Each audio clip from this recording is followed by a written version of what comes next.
Tiny house talk. Okay, anyone who knows me knows I'm obsessed with tiny houses. I am preparing to go off grid. I currently live in South Florida, 3 miles from the beach in the city. And although I like where I'm at, I don't like that I can't do what I really want to do, not legally anyway.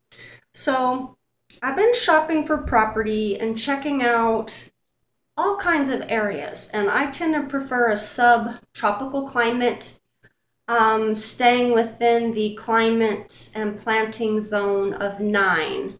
I can do an 8, which has a cooler seasonal winter kind of thing, but any lower on the climate scale starts getting a bit chilly with longer winters than I want. But I could do an 8, but I prefer a 9. If you Google planting or climate zone, you will see what I'm talking about with the map. And it's very easy to get a quick visual of the places in the world you would probably like climate-wise. But it can be a little deceptive. For example, there are desert environments that are rated as subtropical. People wouldn't really peg a desert to be tropical, but the sub part is what makes it desert-esque. Like here in South Florida, in my zone 9, it's considered subtropical. So we get tons of water in the summer, but we do have a drought in the winter. Okay, so in learning the rules and the laws and how can I do this legally so I don't feel like a bandit on my own property or like I'm a squatter and I could get kicked off for breaking the rules, I started with checking out my local city ordinance rules, primarily so I could learn how to break them and find loopholes. I started with asking the city official, who is the man in charge of this. I asked, what is the smallest structure I could build without a permit? He said, you got a cardboard box. That's a quote. Used to, when I bought this house 15 years ago, you could build a 200 square foot shed without a permit. Now, any size structure needs a permit. Okay, my next question was, what is the smallest dwelling I can build square footage wise in my area? He didn't know, and he was acting frustrated and put off with my questions, likely because he couldn't answer them. And he was the person who was supposed to know, the guy in charge, the main guy. But he said he thought it might be 800 square feet. I've heard of other places that wouldn't allow you to build anything smaller than 1,000 square feet for a house. I've heard of places allowing 600 or 400. But one thing, it is important to point out that there are people who have challenged these rules and laws and have won. I asked about a shipping container, if I could have a shipping container for a shed. No, I cannot. He said those are only for temporary storage. I'm like, well, it could permanently house my stuff, actually. It doesn't have to be temporary. And he said, now, we're in hurricane country, and we got to think of safety. I'm like, well, they use them for hurricane shelters. They're also above and beyond code, and they're also used in earthquake environments, tornadoes. Okay. They can hold 56,000 pounds stacked how many tall on a ship? I mean, they're bomb shelters, really. And not only that, to break into one, you need a blowtorch. So or some sort of like power saw, with diamond bit things. And so he was getting frustrated as I pointed this out, and it sounded like the more I was pushing it, I was thinking, I think I could make this happen if I really pushed it. And for a dwelling, one thing with shipping containers people discriminate against is the size. It's just 2 trailer house, okay? And people don't like that shape, even if it's not a trailer. Now, people have concerns about the look of the container being industrial. Okay, I understand aesthetics are important, and some neighborhoods are not going to welcome that. But it's important to note you can make it look like anything you want. Adobe, you can put any kind of siding on it. You can do stucco. So you can achieve the look of whatever you want. And you can also pair them up side by side so they don't just have that long, skinny, slender look, like kind of like a train car. Shipping containers are very narrow. They're 8.5 wide, but that's from the outside. The inside is really about 8 feet across because it's corrugated metal, and that hogs up 3 inches or so on each side. And then by the time you frame it in and insulate it, you're losing another few inches on each side. So by the time it's said and done, the inside could be about 7.5-ish wide, which is getting pretty narrow and limiting on arrangements. And I've been doing all kinds of tiny house sketches, like literally hundreds at this point, okay? Because like I said, I'm obsessed, I'm not playing. And it's just, yeah, I've come up with some different things by now, yes, but still, I just can't warm up to a space that narrow. They do have 10-foot wide ones. You don't hear about them a lot, but they do exist, okay? And that's quite a bit of difference when you're dealing with so precious few feet going across.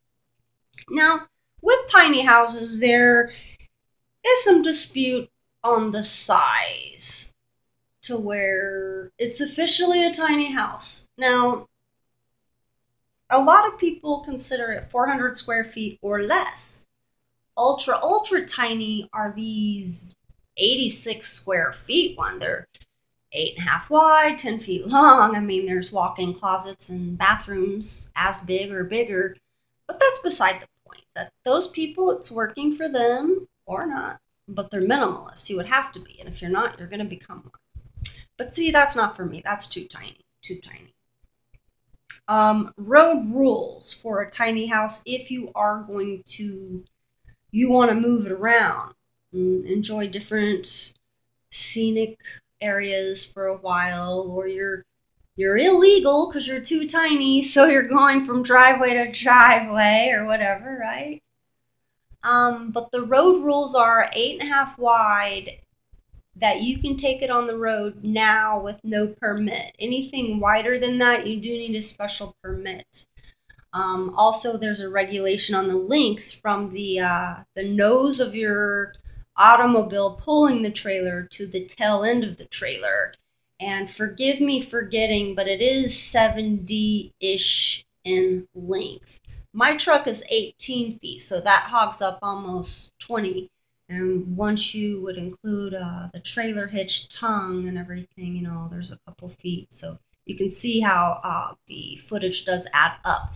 And there is a different length requirement or rule for commercial. There are semis and trucks that pull lengths far, far longer than 60 or 70, but those are really ultra long. A lot of people put their tiny house on wheels to skirt around building codes because they won't let them build a house that tiny. However, some people are squeezing it in as an accessory dwelling on an existing property with a main house already on it.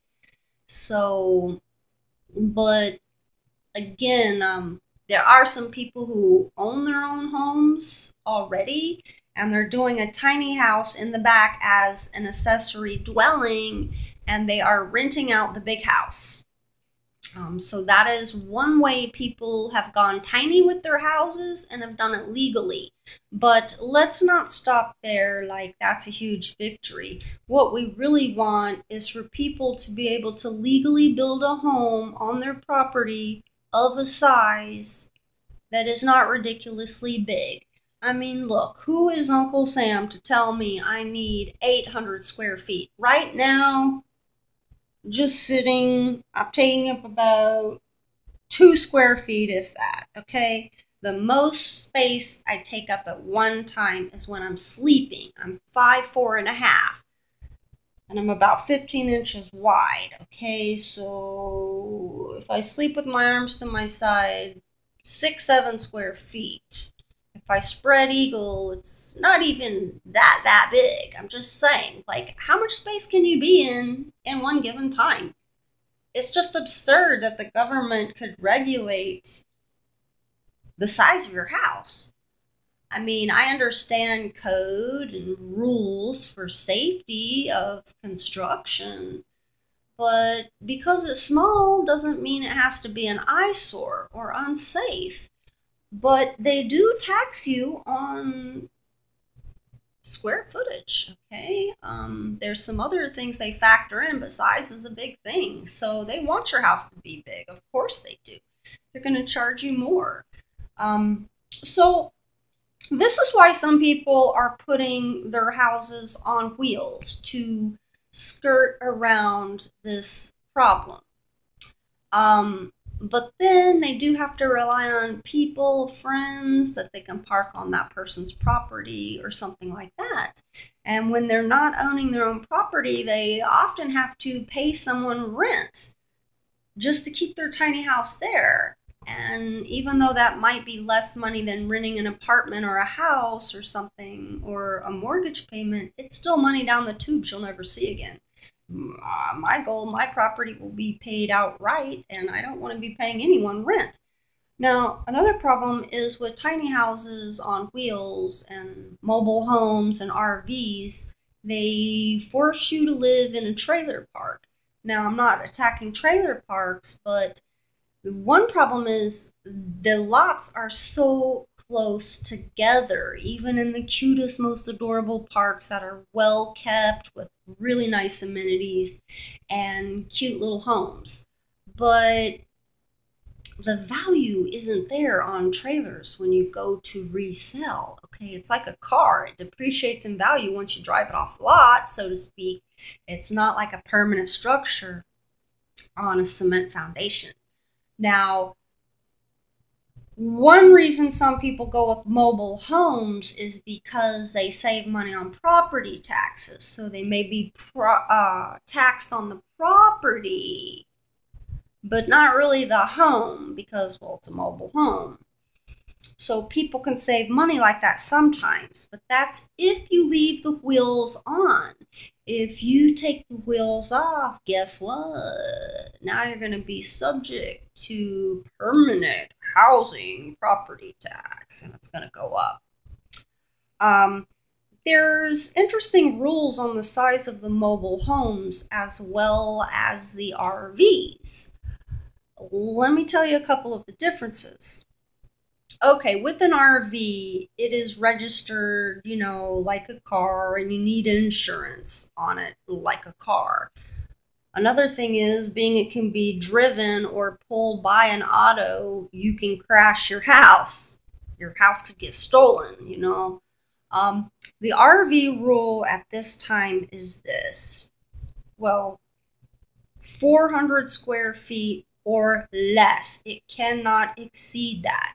However, the way people are squeezing in more square footage is by doing a loft. And they will not count the loft as square footage if it's less than 5 feet. So most people can't stand in it. I'm 5'4.5", and I'd have to so it's a sleeping loft or a storage loft. Okay, so there's that rule there. Then with mobile homes, which are different than RVs, recreational vehicles, the mobile home by today's standards, they're saying must be over 400 square feet. So here, there's this little line of 400 square feet here, okay? And also I was reading mobile homes cannot be 2 stories tall, but you can squeeze that loft space in if it's under 5 feet. So the rules. One thing you could do instead of doing a short sleeping loft, which is great to crawl around in, you could do a crawl space deck with storage and put the bedroom on top of that where you could still stand. And that's not counted as a loft. It's just kind of on a deck. Okay. So the rules, right? You learn them so you can break them legally. So that's the deal with the square footage thing. RVs versus mobile homes versus permanent foundation homes. I have discovered there are only 2 places in this country that do not have stringent, strict zoning laws. Victoria, Texas, and Houston. But because of this, a titty bar can go up next to a church or something like that, or a skyrise could go next to a tiny home. So it could be a little quirky looking, but that's okay, you just that's how it is. So zoning, it has its place, but it doesn't. I understand some of the zoning rules and why they do it, but some of them can go a little overboard too. There's also something called unincorporated land, and what this is, it's a place that borrows a zip code from like the next city over. They don't have a police department or a fire department or a hospital, so they borrow the next cities over. And what this means is response time can take longer than if you were in city limits. But unincorporated properties are looser on zoning. But again, you can run into those problems where weird things pop up next to each other. You might have an organic nursery next to a nuclear plant that could go in or something, right? So, yes, also they don't tend to have sidewalks, city lights, curbs, that sort of thing. So, again, there can be advantages and disadvantages to every single situation we're talking about. And what I'm doing at this point in time is giving myself a hardcore education and learning what the rules are. And I've started with my my local area. It varies not only city to city, but within the same city, the zoning can change depending on your particular neighborhood in that city.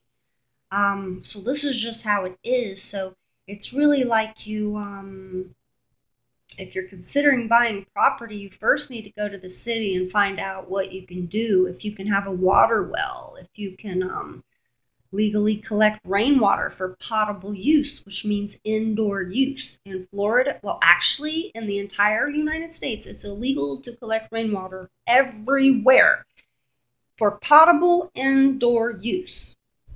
Fact. I know it sounds shocking, but there are 2 states that allow it. Texas is one, Ohio is another.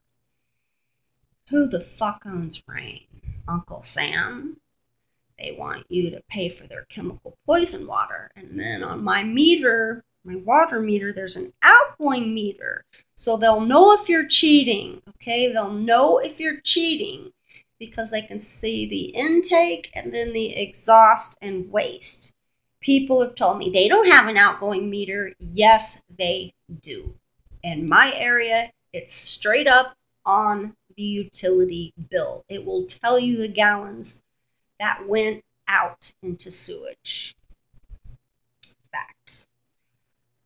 Okay, so shopping for property going off grid. It has been frustrating regarding the size of the house, collecting the rainwater. It's like, really?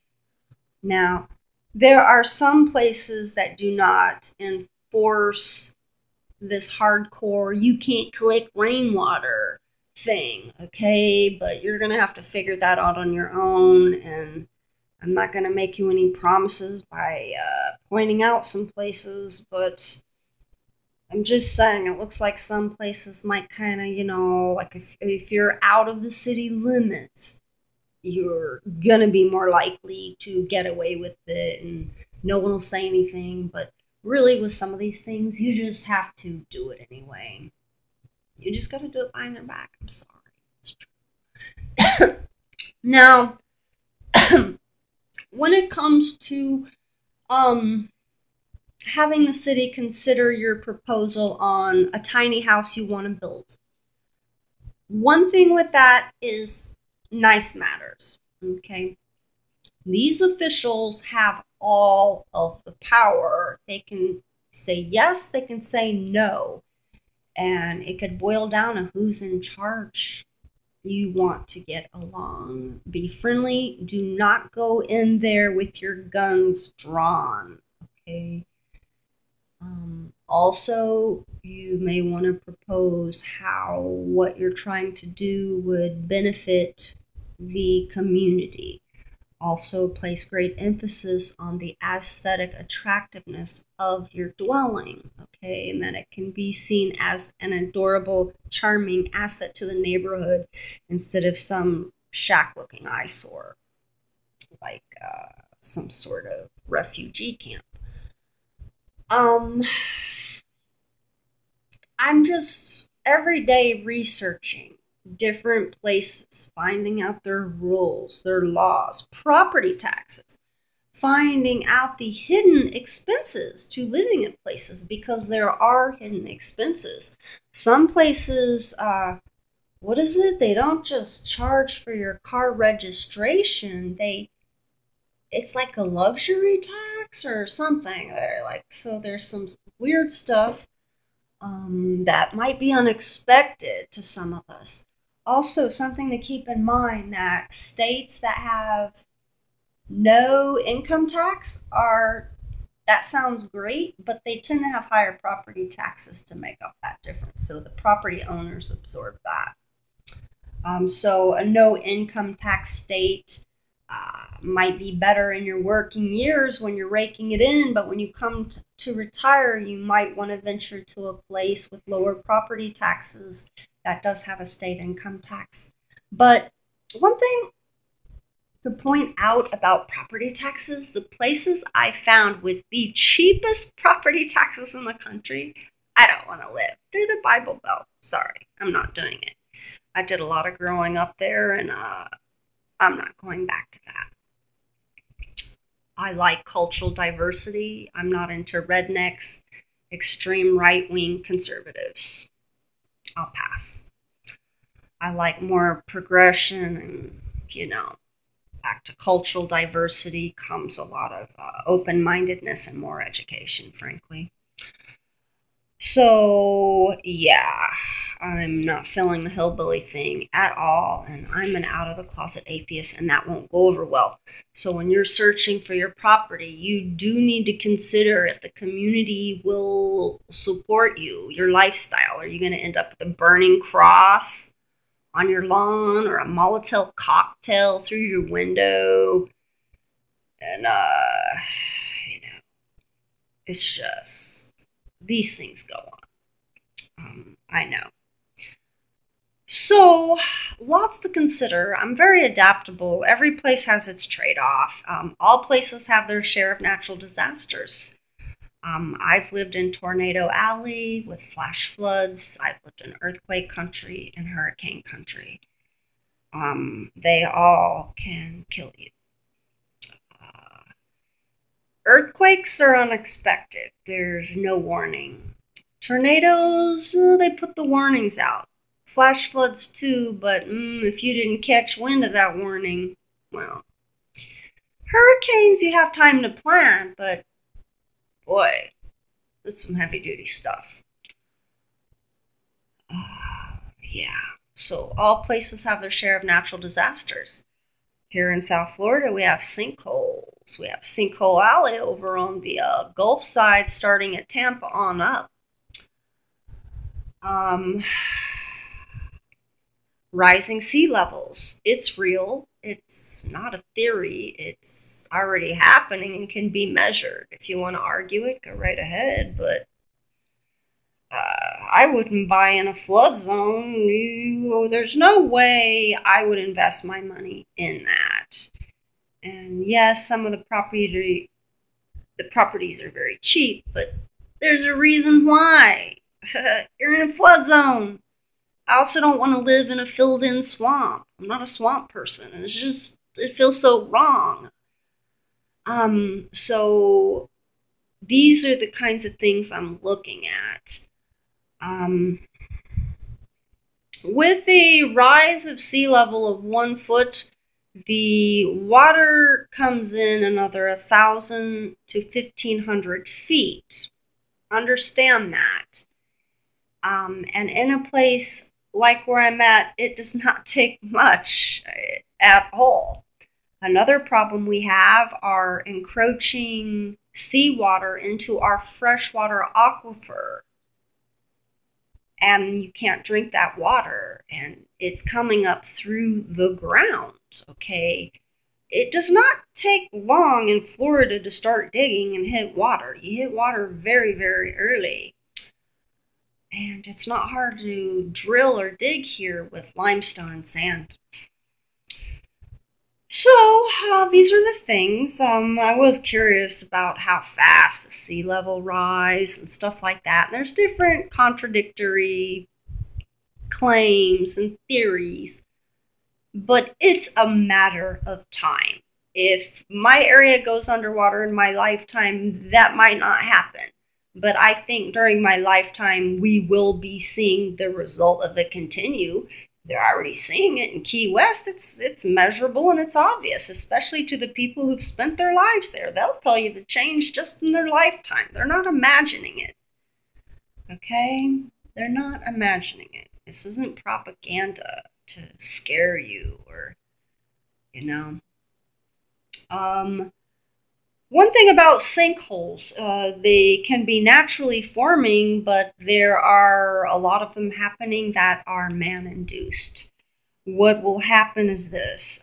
We won't even get into the fracking, but yes. Problem, there's also material that's very easily dissolved under the ground, supporting the weight of what's above it, that is dissolved easily with acidic things. And we have how many tons of chemicals from fertilizers, pesticides, runoff from the roads, and God only knows what else. And this is having an accelerated impact on dissolving that material. It's already very soft. Another thing is the added weight of concrete jungles.